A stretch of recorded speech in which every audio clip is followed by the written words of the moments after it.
जितनी भी political parties I हैं पावर में, चाहे पीपल्स पार्टी हो, पीएमएलएन हो, सब जो है वो फौज के जरिए ही आई हैं। कोई अपने आप तो जीत के आज तक आया नहीं पाकिस्तान में, और आइंदा भी आता हुआ दिखाई नहीं दे रहा।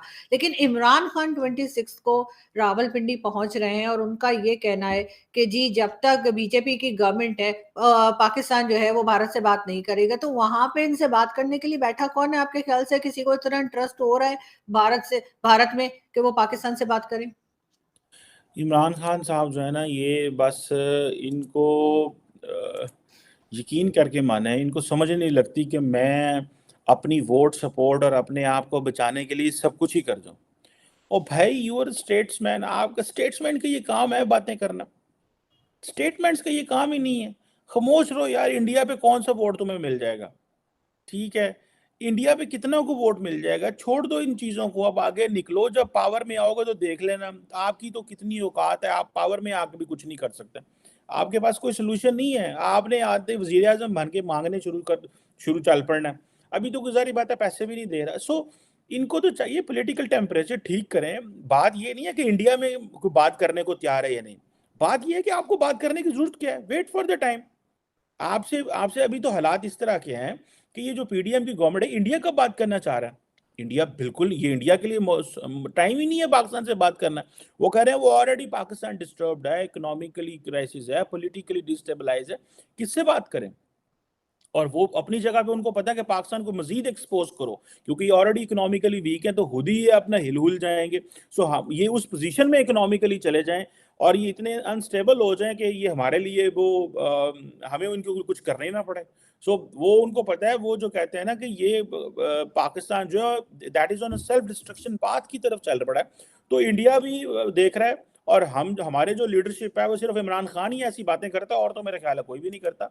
बट अनफॉर्चुनेटली लेकिन सर बाजवा साहब की अगर हम दोबारा बात करें तो वो जो एफबीआर से जो रिपोर्ट्स निकली या जो पब्लिक की गई, उसमें ये भी हैरत अंगेज बात है कि सिर्फ 13 दिन के अंदर जो है, या 9 दिन के अंदर, सॉरी 9 दिन के अंदर इतना कुछ 13 अरब के करीब कहा जा रहा है कि पैसे आ गए उनके अकाउंट्स में। लेकिन सर अभी आर्मी चीफ नए आने वाले हैं और उसके लिए फाइनली समरी चली गई है, बहुत टाइम लगा दिया इन लोगों ने। तो आपके ख्याल से उसके बाद कोई चेंजेस आएंगे नए आर्मी चीफ के ऊपर? क्या ज्यादा रिस्पॉन्सिबिलिटी आ जाएगी? क्योंकि बहुत ज्यादा बाजवा साहब को क्रिटिसाइज किया गया है इमरान खान के जाने के बाद। सॉरी, दोबारा ये क्या पूछा आपने? मैं आपसे पूछ रही हूँ कि नए आर्मी चीफ आने वाले हैं, अब उनकी फाइनली समरी जा चुकी है प्राइम मिनिस्टर ऑफिस में।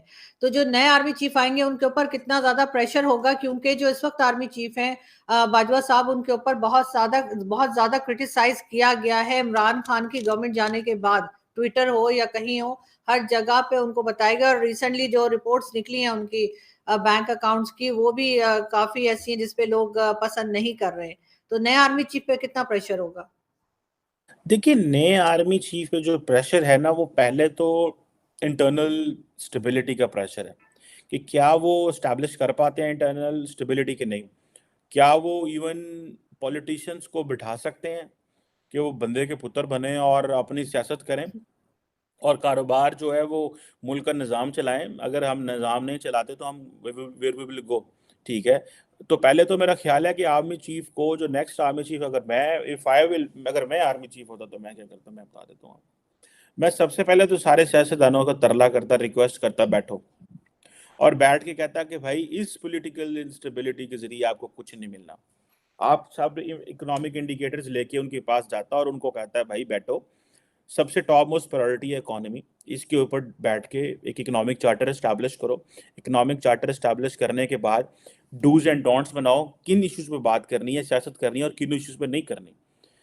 इंडिया पे क्या करना है, अमेरिका पे क्या करना है, फॉरेन पॉलिसी पे क्या करनी है, ये उनको एक प्रॉपर इंडेक्ट लेंथ अपनी जो वल्नरेबिलिटीज हैं, डिपेंडेंस है, वो समझाया जाना चाहिए।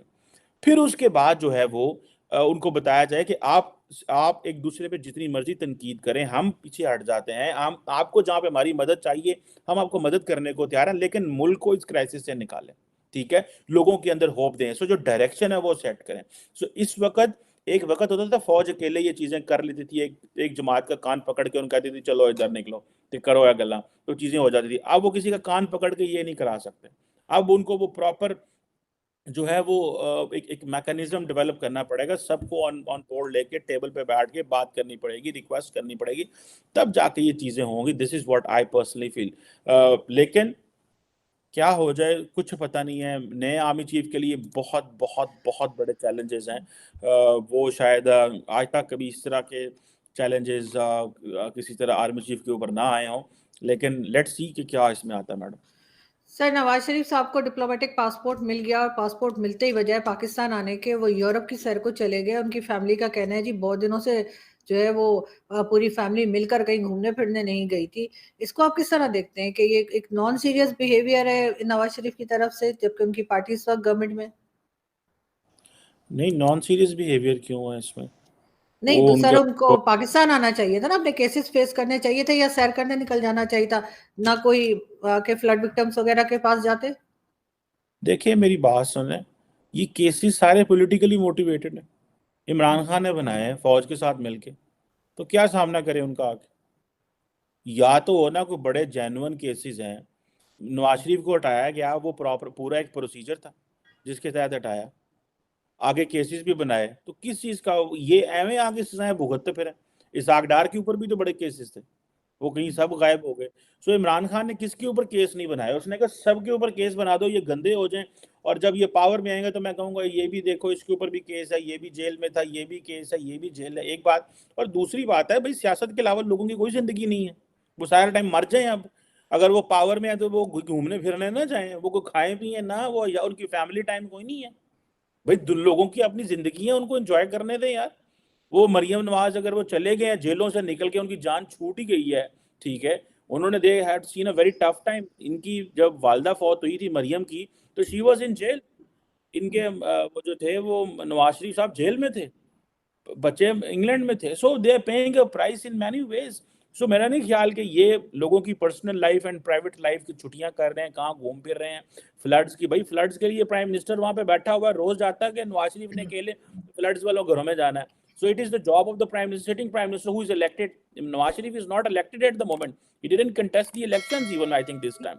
लेकिन सर, कंट्रोल तो पूरा वही कर रहे हैं। शहबाज शरीफ साहब भाग भाग के लंदन पहुंच जाते हैं उनसे पूछने, और एक लीडर होने के तौर पे जब वो वहां से बड़ा बता रहे थे कि उनको पाकिस्तानियों का बड़ा दर्द हो रहा है, वो पाकिस्तानियों को देखे बड़े परेशान है, बहुत भाषण झाड़ा करते थे, तो इस वक्त तो पाकिस्तान वापस आने के बजाय वो मतलब घूमने चले गए। ऐसी कंट्री का लीडर जो बेचारी इकोनॉमी में भी जिनका बेड़ा गर्क हुआ हुआ है, फॉरेन पॉलिसी भी जिनकी लेटी हुई है, हर जगह से जिनका बेड़ा गर्क होके बैठा हुआ है, उनका लीडर उठ के कह रहा है कि जी मैं तो घूमने जा रहा हूँ।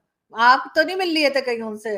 मुझे लग रहा है आपका असर पड़ गया है। ठीक ही बात है। मैं तो कहता हूँ वो घूम फिर रहे हैं, एंजॉय कर रहे हैं, उनको पार्टी करने दें, एंजॉय करने दें, अपने बच्चों के साथ टाइम गुजारें, और आप जो है ऐसे ही सड़ती रहें। ये क्या बात हुई?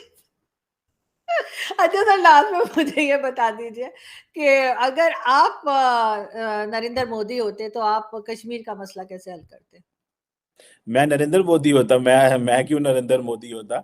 नरेंद्र मोदी यार, नरेंद्र प्राइम मोदी है। मिनिस्टर हो जाते सर, आप भारत के प्राइम मिनिस्टर नरेंद्र नहीं, मोदी होते, पीएम नरेंद्र मोदी होते अगर आप, तो आप देखें, कश्मीर का मसला मैं कैसे हल पर्सनली करते? अगर देखूं ना, जो नरेंद्र मोदी साहब की कैलकुलेशन है ऑन कश्मीर, वो बिल्कुल ठीक है।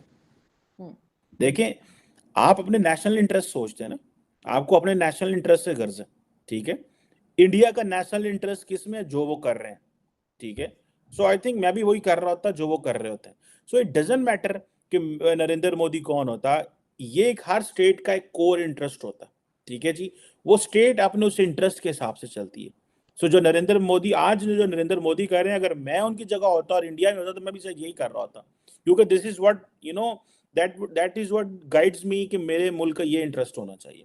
सो जो पार्टी का इंटरेस्ट है, जो नेशन का इंटरेस्ट है, वो बिल्कुल सही कर रहे हैं। आई थिंक उन्होंने उनकी जो कश्मीर के ऊपर स्ट्रैटेजी है, एक तरफ वहाँ पे पैसा लगाना, उनकी इकोनॉमिक रिवाइवल करने की बात करना, दूसरी तरफ उसको उन्होंने वो यूनियन टेरिटरी बना दी, उसका स्टेटस चेंज कर दिया।